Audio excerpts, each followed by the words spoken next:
चलो लो चला जाए दो हटाओ। देखो ने क्वेश्चन आइल बाटे है बाटे का कि भारत ने ब्रिक्स की 2026 की अध्यक्षता के लिए लोगो और वेबसाइट का अनावरण किया। तो आप लोग को पता होगा, पता है कि नहीं? ब्रिक्स के बारे में पता होगा, बार बार मैं बताता हूँ। ब्रिक्स ब्रिक्स क्या है? Brazil, Russia, India, China, South Africa, है ना वो? ठीक है। तो ब्रिक्स में अभी के टाइम में तो 10 गो देश है, लेकिन स्टार्टिंग में जब फाउंडर मेंबर है ना, जब ब्रिक्स बना था तो उसमें कितने मेंबर थे? 5 गो मेंबर थे। तो 5 गो मेंबर मिलकर बनाया गया देश को नाम मिलके ब्रिक्स। रसिया, इंडिया, चाइना, साउथ अफ्रीका मिलकर ब्रिक्स बनाया गया और ये 2009 में बना था। ठीक है ना? ब्राजील था, रसिया था, इंडिया था, चाइना था, BRIC था, BRIC था। बाद में एक और 2009 में जोड़ा गया, किसको? साउथ अफ्रीका को, तो ब्रिक्स बन गया। और तुम लोग देखोगे तो पिछले साल में 5 गो कंट्री और इसमें ज्वाइन हुआ। तो हर साल उसका क्या होता है? उसका समिट होता है। ठीक है ना? समिट होता है हर, मतलब ये सारे देश के नेता आके लोग मिलते हैं, लोग समिट करते हैं लोग। तो उसमें इस बार जो 2026 का समिट जो होगा वो कहाँ होगा? इंडिया में होगा। कहाँ होगा? इंडिया में होगा। तो इंडिया ने उसके लिए लोगो बनाया है। तो ये लोगो ये रहा। ठीक है ना? ब्रिक्स का लोगो अनावरण किया है, देख लो यहाँ पे। BRICS India 2026 building for resilience, innovation, cooperation and sustainability, ये उसका सब्जेक्ट है, विषय है। ठीक है ना? आप लोग ध्यान रखिएगा। अब बातें कुछ आप लोग को बता देता हूँ। ये तो हो गया आपको। तो पहला चीजें आप लोग यह याद रखोगे कि ब्रिक्स 2026 सम्मेलन कौन से देश में हो रहा है? कहाँ पे हो रहा है? इंडिया में हो रहा है। ठीक है? ये बात समझ में आ गई? देख लो, इसका विषय पूछेगा तो क्या होगा? लचीलापन, नवाचार, सहयोग और स्थिरता होगा। ठीक है? स्थापना 20 साल पहले हो गया था। ठीक है? आप लोग देख सकते हो। अब आ जाओ थोड़ा ब्रिक्स के बारे में आप लोग को बहुत अच्छे से चर्चा में करवा देता हूं। देखो, पहले से तो आप लोग को पता है कि ब्रिक्स में कितने, देखो यहाँ पे बताया था ना 2006 में, क्या है 2006 में देखोगे तो ब्रिक्स के ब्रिक मतलब BRIC दिख रहा है ना, BRIC 2006 में स्थापना हुआ था। ये बहुत इंपॉर्टेंट ग्रुप है, ये फॉर्मेशन हुआ था BRIC। ठीक है? फिर उसके बाद इसमें साउथ अफ्रीका को 2009 में जोड़ा गया था। 2009 में जोड़ा गया था किसको? साउथ अफ्रीका को। तब जाके क्या बन गया? ये ब्रिक्स बन गया। ठीक है? याद रखोगे आप लोग। और बाद में देखोगे पिछले साल ये 5 गो देश इसमें ज्वाइन हुआ था। लोग कौन कौन? ईरान है, UAE है, इथोपिया है, इजिप्ट है, इंडोनेशिया है। ठीक है? तो ये भी आप लोग ध्यान रखोगे। अर्जेंटीना को भी इसमें इन्वाइट किया गया था, लेकिन अर्जेंटीना इसमें शामिल नहीं हुआ। ठीक है? तो कितने अभी ब्रिक्स में मेंबर है? 10 गो। कितने मेंबर है? 10 गो। फाउंडर स्थापना मेंबर कितने थे? 5 गो। ठीक है? तो बाकी ये 5 गो पिछले साल हो गए। ठीक है? तो याद रखोगे आप लोग, ध्यान रखना आप लोग। ठीक है? ये चीजें बात समझ लो। फर्स्ट जो समिट हुआ था ब्रिक्स का, ये 2011 में हुआ था। ध्यान रखना आप लोग। अब देखो, सबसे पहले आप लोग थोड़ा सी चीजें इसमें आप लोग को बता देता हूँ, कितना इंपॉर्टेंट है आप लोग को ये चीजें समझ लो यहाँ पे। ठीक है? अब देखो यहाँ पे आप लोग को चीजें मिल जाएगा। देखो, आप लोग को वर्ल्ड के मैप में दिख जाएगा कि कौन कौन कंट्री कहाँ है। आप लोग थोड़ा सा आइडिया मिल जाएगा। ठीक है? देख लो यहाँ पे आप लोग को सीध मिल जाएगा। ये रसिया मिल जाएगा, ये चाइना है, ये इंडिया है, सब कंट्री का यहाँ पे आप लोग को मिल जाएगा। यहाँ पे इंडोनेशिया मिल जाएगा। ठीक है ना? तो आप लोग देख सकते हो। आप लोग को चीज़ें यहाँ पे बेहतर से समझ लोगे तो फिर अच्छा रहेगा। हाँ सर। हैं? कैसी? हाँ, एक चीज और समझ लो कि 2015 में क्या हुआ था, इसमें NDB का स्थापना हुआ था। NDB का न्यू डेवलपमेंट बैंक। एक है ADB, एशियन डेवलपमेंट बैंक। ठीक है? और ये है न्यू डेवलपमेंट बैंक। तो ये पांचों ब्रिक्स कंट्री है ना, मिल के बनाया था। कौन सा, क्या बनाया था? NDB, new development bank. पूछ देवे। और इसका जो हेडक्वार्टर है NDB का, वो कहाँ पे है? नहीं रे भाई, नहीं भाई, ये है आप लोग का चाइना में है। ठीक है? याद रखना।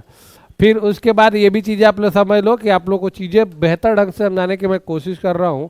और चीज़ों कहा था, हाँ देखो, ब्रिक्स में ना कंप्राइज ब्रिक्स प्लस, मान लो जब से 5 को देश और शामिल हो गए ना, तो ब्रिक्स प्लस में देखोगे तो उसके बाद दुनिया का, पूरा वर्ल्ड का कितना % पॉपुलेशन यही 10 को देश में है? 41% पॉपुलेशन इस देश में है। कितना? 41%। 24% दुनिया का जीडीपी यही 10 को देश के पास है। यही 10 को देश मिलके, मतलब ब्रिक्स के पास कितना प्रतिशत वर्ल्ड का जीडीपी है? 24%। Over share 16% share in the world trade. दुनिया में जितने भी व्यापार होता है ना, तो उसका 16% व्यापार यही ब्रिक्स कंट्री करता है लो। फिर उसके बाद देखोगे तो दुनिया का जितना क्षेत्रफल है ना जमीन का, उसका 29.3% क्षेत्रफल यही 10 को देश के पास है। तो बहुत ज़्यादा इंपॉर्टेंट ये है, आप लोग देख सकते हो। आप लोग देखो यहाँ पे, आप लोग यहाँ पे थोड़ी सी बात ये भी समझ लो। यहाँ पे आपको बताया गया था कि दो चीजें का यहाँ पे एग्रीमेंट बना था, एक सीआरए का कंटीजेंट रिजर्व अरेंजमेंट, तो इसको उतना इंपॉर्टेंट नहीं है, बट ये देख लो यहाँ पे न्यू डेवलपमेंट बैंक, ठीक है, न्यू डेवलपमेंट बैंक, ठीक है। तो न्यू डेवलपमेंट जब स्टार्ट हुआ था उसमें $100 बिलियन के साथ स्टार्ट हुआ था, और इसके हेडक्वार्टर कहाँ मिलेगा आपको? शंघाई चाइना में मिलेगा। कहाँ पे? शंघाई चाइना में मिलेगा। आप लोग ध्यान रख सकते हो आप लोग, ठीक है। तो इसमें सबसे ज्यादा 100 बिलियन पैसा लगा के स्टार्ट हुआ था, तो सबसे ज्यादा पैसा इसमें लगा था, किसका लगा था? चाइना का लगा था।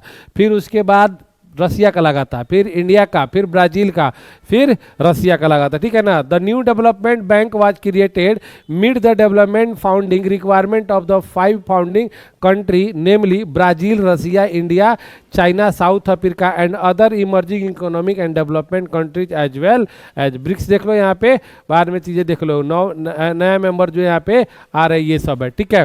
तो थोड़ी बहुत याद रख सकते हो आप लोग, चीजें समझ में आ जाएगी। हाँ,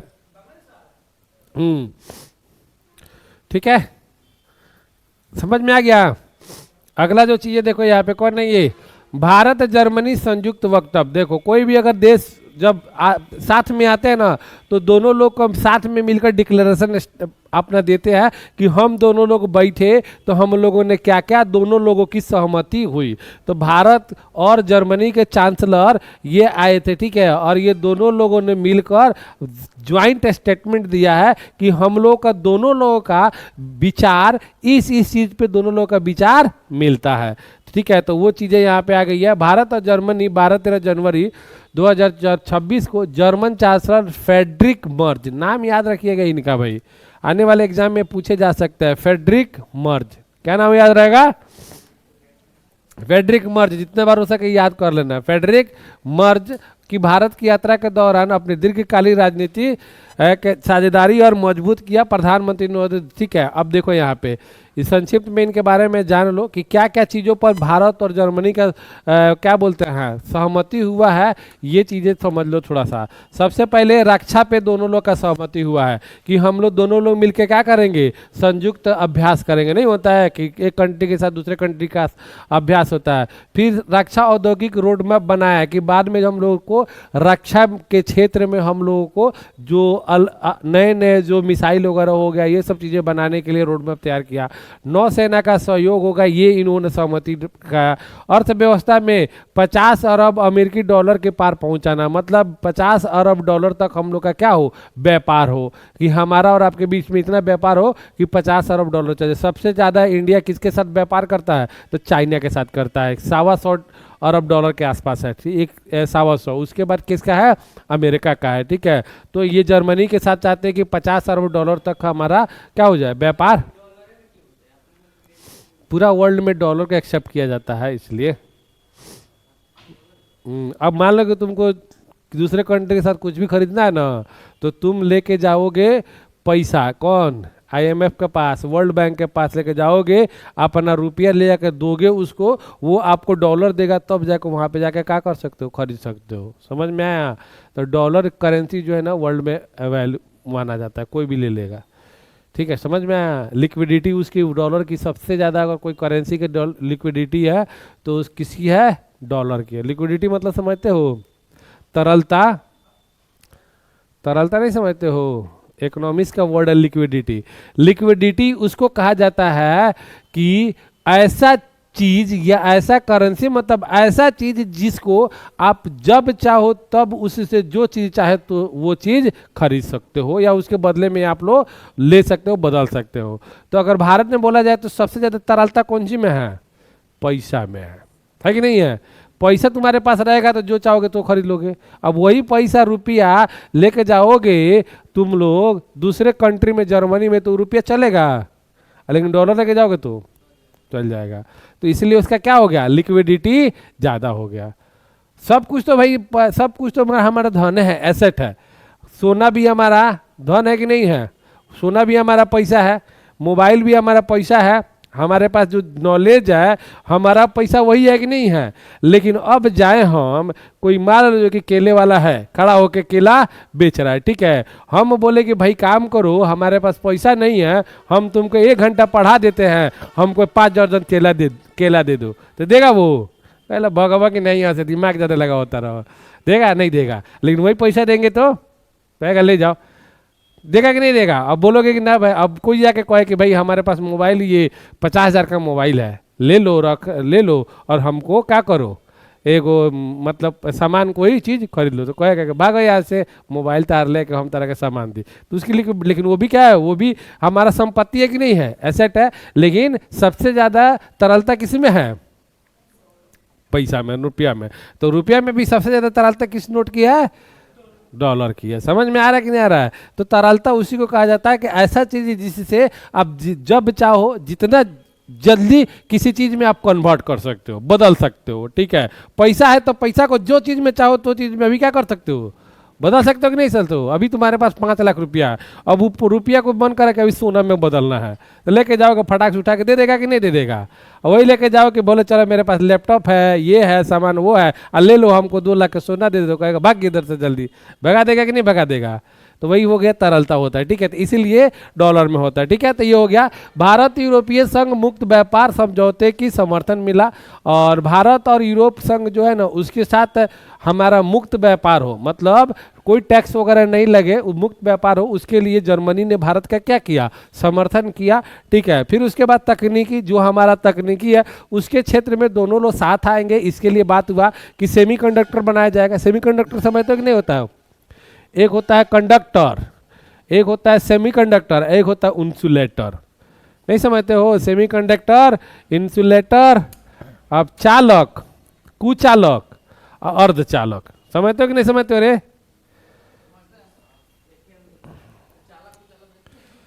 देखो, एक होता है, क्या होता है, कंडक्टर। देखो कंडक्टर बोलते हैं, अरे कंडक्टर। एक होता है सेमीकंडक्टर, क्या होता है, सेमीकंडक्टर। एक होता है इंसुलेटर, क्या होता है, इंसुलेटर, जिसको हिंदी में हम बोलते हैं चालक। और ये होता है अर्धचालक, अर्धचालक। और ये होता है कुचालक, ठीक है। तीनों में डिफरेंस क्या है? ये चालक होता है, मतलब इसके थ्रू इलेक्ट्रिक क्या होता है, फ्लो करता है। जैसे वायर हो गया, लोहा हो गया, ये सब, सिल्वर हो गया, क्या हो गया, सबसे ज़्यादा पूछेगा कि चालकता किस में होती है, तो वो सिल्वर में होता है। किस में होता है? सिल्वर में होता है, चांदी में होता है, ठीक है। तो ये होता है चालक होता है। और ये कुचालक, लकड़ी हो गया, ये सब क्या हो गया हमारा, कुचालक है, इसे से इलेक्ट्रिक पासे नहीं करेगा। और ये होता है अर्धचालक। ये अर्धचालक मतलब क्या होता है कि इसके थ्रू जा भी सकता है, इसके थ्रू नहीं भी जा सकता है, ठीक है। तो कंडक्टर बहुत ज़्यादा इंपॉर्टेंट है। जितना भी इलेक्ट्रॉनिक सामान बनता है ना, तो उसमें कंडक्टर का क्या होता है, बहुत ज़्यादा जरूरी होता है। कि कंडक्टर ये ऐसा है, जैसे अभी तुम्हारा इसमें क्या कर दिया हमने, इलेक्ट्रिक फ्लो बंद कर दिया, तो इसमें के अंदर क्या हो जाएगा, काम नहीं करेगा ये। लेकिन जैसे ही इलेक्ट्रिक यहाँ पे प्रवाह करोगे, जो भी सेमी कंडक्टर होगा वो क्या होगा, जैसे हीट होगा ना, वो हीट होता है तो वो क्या करता है, इलेक्ट्रिक प्रवाह करने लगता है। जैसे ही बंद कर दोगे, ठंडा हो जाएगा, तो इलेक्ट्रिक प्रवाह नहीं करेगा। मतलब सेमी कंडक्टर जो है उसको हम चालक की तरह भी यूज कर सकते हैं और कुचालक की तरह भी यूज कर सकते हैं, ठीक है। अर्धचालक मतलब समझते हो ना, आधा चालक आधा नहीं चालक, आपको जैसे चालू करना है वैसे।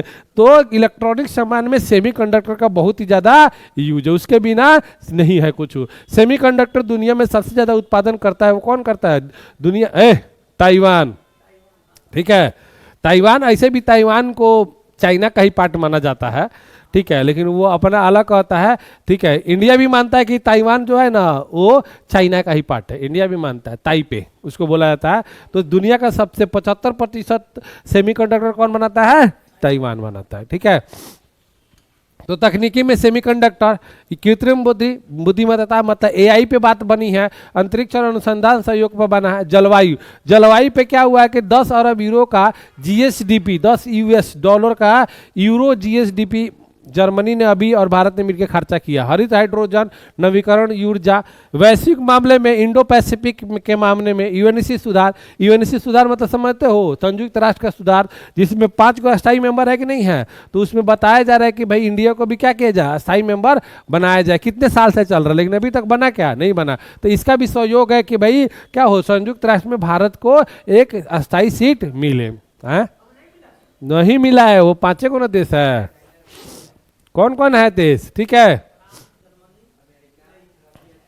हाँ, 1950-56 के आसपास में ना जो वीटो का पावर था ना, वो मिला था चाइना, इंडिया को, ठीक है। नेहरू जी का हुए, नेहरू जी ज्यादा क्या हो गए, मेहरबान हो गए, बोले कि हमारा दोस्त है, चाइना को क्या कर दिए, उठा के दे दिए।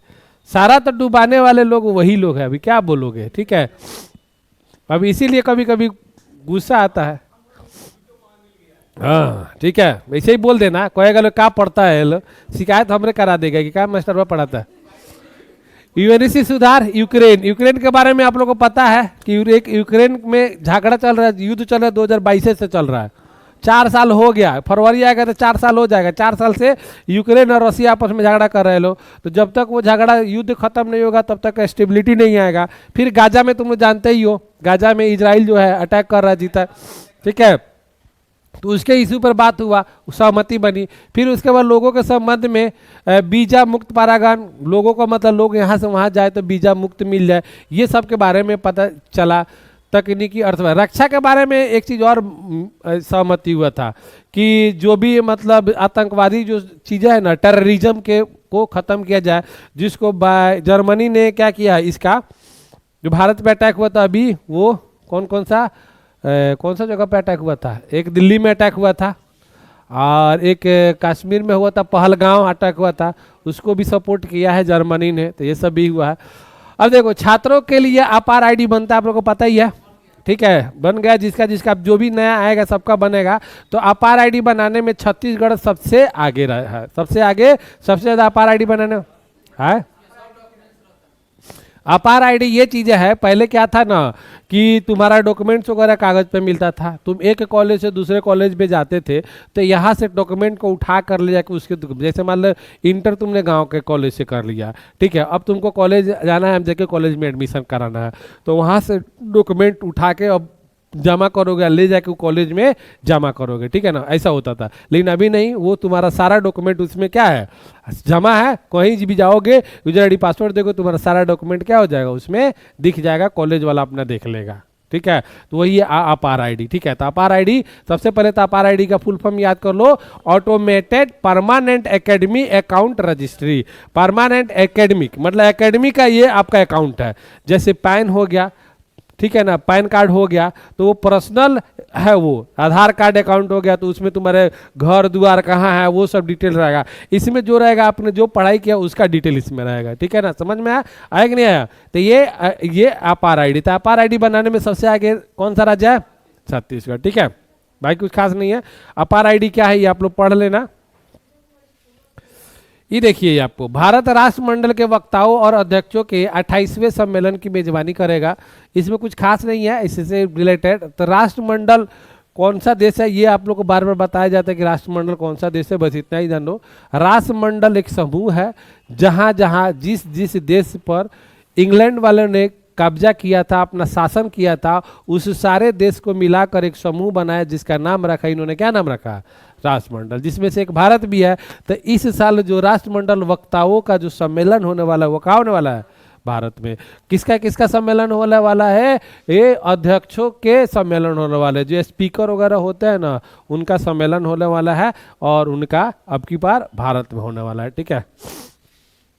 देखो 15 जनवरी से 16 जनवरी चलेगा, जिसमें 60 से अधिक राष्ट्रमंडल देश है, ठीक है ना, 60 से अधिक राष्ट्रमंडल देश है, ध्यान रखिएगा, कहानी खत्म होती है, ठीक है, याद रखिए, पढ़ाई कीजिए।